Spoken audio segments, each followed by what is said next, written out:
Hi, everybody. Exciting news. I was able to get some blue burlap mesh that matches that beautiful striped burlap Easter mesh. So I'm going to be able to actually do that wreath. Even though it's so close to Easter, it's probably not going to sell until next year. The thing with the burlap mesh is that you cannot cut it with a wood burner. It turns brown, smokes, and may or may not poof into a small flame. I wouldn't know that from personal experience. I promise. So, anyways, what you can do, there's this product called fray, no fray. I can't remember. I looked it up on Amazon and it just left my brain. And I didn't have any on hand because normally I just use regular deco mesh. This is my first time, or not my first time. It's my second time using it. And I haven't used it since Thanksgiving. And so I didn't have any of that stuff on hand. I didn't even know about it. And that was actually before I started cutting my mesh with a wood burner too. So so I've learned a lot just in the past few months. So because I've never used it, I really wasn't using my brain and I did not wear gloves. And after the first 4 pieces, I realized what was happening, and then I realized, okay, the damage is done. I'm just gonna go through this. So I cut 30 pieces of mesh. So I have 30 layers of glue on my hand and my forearm. And working with the burlap mesh, a lot of fibers attached to that. And then when I was kind of running around my house, because I'm in my son's bathroom and it was kind of gross. So I was running around and cleaned the bathroom and then gathered up all of the things that we're going to try. And I absentmindedly pet the dog, gave her a nice little scratch on the head and on the back as I was going past. So now I have dog hair attached to it as well. So how fun. We've got this stuff caked on me. And if you're wondering what I just used that, I asked my wreath group, that it's called Wreath Makers. It's on Facebook. And if you are a wreath maker and have not joined it on Facebook, I highly recommend it. These are wonderful people and they're so helpful. And they are actually, and unlike what I've experienced in different fields that I've worked in, they're really receptive to positive critique. Like if you make a suggestion on something, they're like, oh, okay. And instead of being like, well, this is my creation. So Wreath Makers, Facebook, join it. So this is the situation that we're working with. Yeah, that's pretty bad, isn't it? So I have got an arsenal right here, and some of it I'm not going to use because I already tried it and I asked my group what would work. I got some really interesting suggestions. The one that made me laugh the hardest was a machete. That cracked me up. But a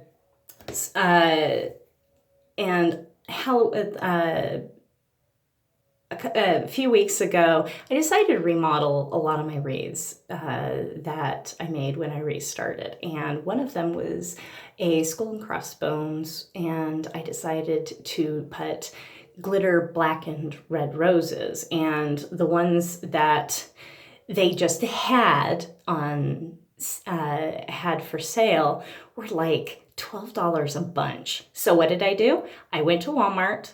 I found some really beautiful red rose bunches. I got a can of spray paint and a thing of glitter and the spray adhesive and made it myself. And I was able to get, I mean, I used hardly any of the spray paint and the glue and the glitter, and and I had like 2 bunches worth. So it was great. But I wound up using that Elmer's spray glue, and I've been told that it works really well from my wreath group.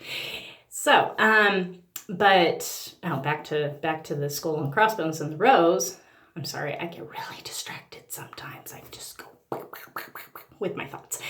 I sprayed it in my kitchen sink, and it is still tacky. And this was like almost 2 months ago. And it is also all over the side of my coffee maker because my coffee maker was right next to the sink. And I was thinking, okay, well, I'm going to put a piece of newspaper in the bottom and it will be just fine. No, because it clouds. And so it's just everywhere. So things we're not going to use. We're not going to use this, even though it's like the super scrubber pad. Didn't work on my coffee maker or my sink. It's not going to work on me. SOS pad. Also not going to work. I tried this. Regular hand soap earlier. Doesn't work. I tried hand sanitizer. A precious commodity right now. I was that desperate. Did not work. Before the hand sanitizer, I used Dawn dish soap. Did not work. So, I ran around trying to find different things. And I was also requested to make a video by 2 people in the wreath group. So that's why we're doing this. Okay. Laundry detergent. Soft scrub. I figured that this would be okay because this is what I wash all my sinks and tubs and everything like that. So, Barkeeper's Friend. This is what I use to scrub my pots and pans with when they start to get a little brown and everything because I use stainless steel. Foaming bathroom cleaner. This one I'm a little bit concerned about, but hopefully it comes off before then. And then we got Tilex. That should be interesting. I remember when I was in high school, I used to draw on my arms a lot with permanent marker because I thought tattoos were cool, and I was only in high school. And I was quite the artist. And so I used to draw stuff all over my arms, and my mom kept telling me not to. And then there was one day that I was really bored in school, and I would just do bands of stuff around my arm. Well, I got all the way up to my shoulder, and she was livid. So what did she do? She took some Lysol, actually, and sprayed it on my arm and scrubbed it off because it was permanent marker. Sorry, Mom, I tattled. But, I mean, it didn't hurt or sting or anything like that, but it was more like just kind of hilarious that was what it took it off. Soap or anything didn't work. So, and a few weird things that I don't think they're going to work, but I've heard they do other things as far as cleaning. Shaving cream? I've heard that it works wonders on everything. I heard that it clean bathroom mirrors. No, it doesn't. And then it takes you forever to clean off what you did. So don't use it on mirrors or glass or anything like that. Use it on your legs and your armpits. Lotion. And toothpaste. And because I didn't want to use any of the actual toothpaste in the house, this is the dog's toothpaste. So, let's give this a try. So we're going to flip around. Let's see. Okay, so I can't get it to flip around, so I'm kind of like blind right here, trying to like kind of craning my head. I got it propped up on the hand soap bottle, which is laying upside down. Okay, so let's try this out.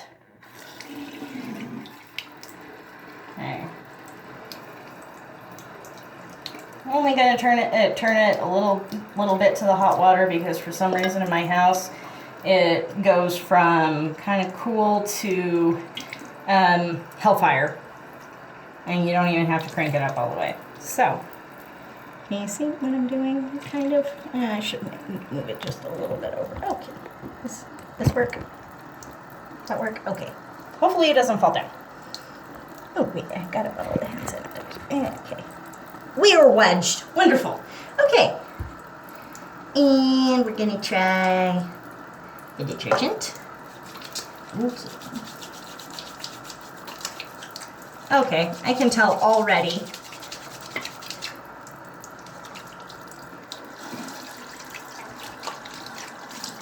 Yeah, so that didn't do anything. Okay, next up. Rinse thoroughly for avoidance of chemical mixtures. The only thing that I know that is dangerous is mixing bleach and ammonia. Never bleach a dog pee puddle. Don't do it. You will die. Or your lungs will fill on fire and you'll think you're dying. But if you stay in there too long, you will die. Okay, soft scrub. Soft scrub. We're scrubbing. Okay, essentially all that it's doing is kind of moving the glue around, but it's not coming off. Okay, let's see.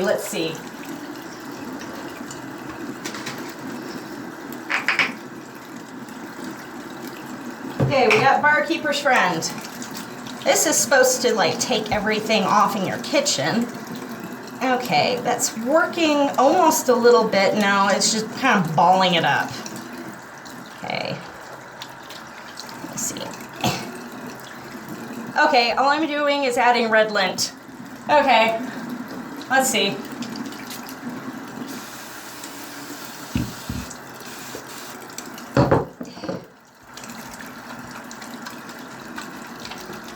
I'm sorry, I don't know if you can see any of this or not, but okay, yeah, so foaming bathroom cleaner is kind of making it so I can pull the little balls of fur off, but not really. Okay, I got like a little chunk of lint and dog hair off, but I just, okay. So far, the foaming bathroom cleaner is working pretty good, but we're still, I'm getting a little bit nervous because I only have one left, and so I don't want to live like this. Poor Kay. Okay. Tilex. Okay. Ooh, that stings a little. Only in my busted cubicles, though. Ooh, okay. This is actually starting to lift. Have we found a solution? Ooh. Look at this! Look at this! It's peeling off! I am not going to be a sticky litty person for the rest of my life. I am so happy right now. Okay. No machete necessary. Okay, so we've got... I'm peeling the stuff off like it's like a snake shedding its skin or something. This is crazy.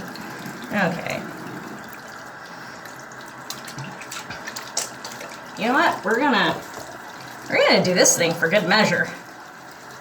Yeah, SOS bad. My hands! They are returning to normal. Okay, so you know the secret now. We all know the secret now. Apparently it's Tilex with an SOS pad and hot water. So, yay! Okay! This is amazing. Get up here where it's still tacky but not linty. Oh my gosh, my skin! You're back! Okay, and dry.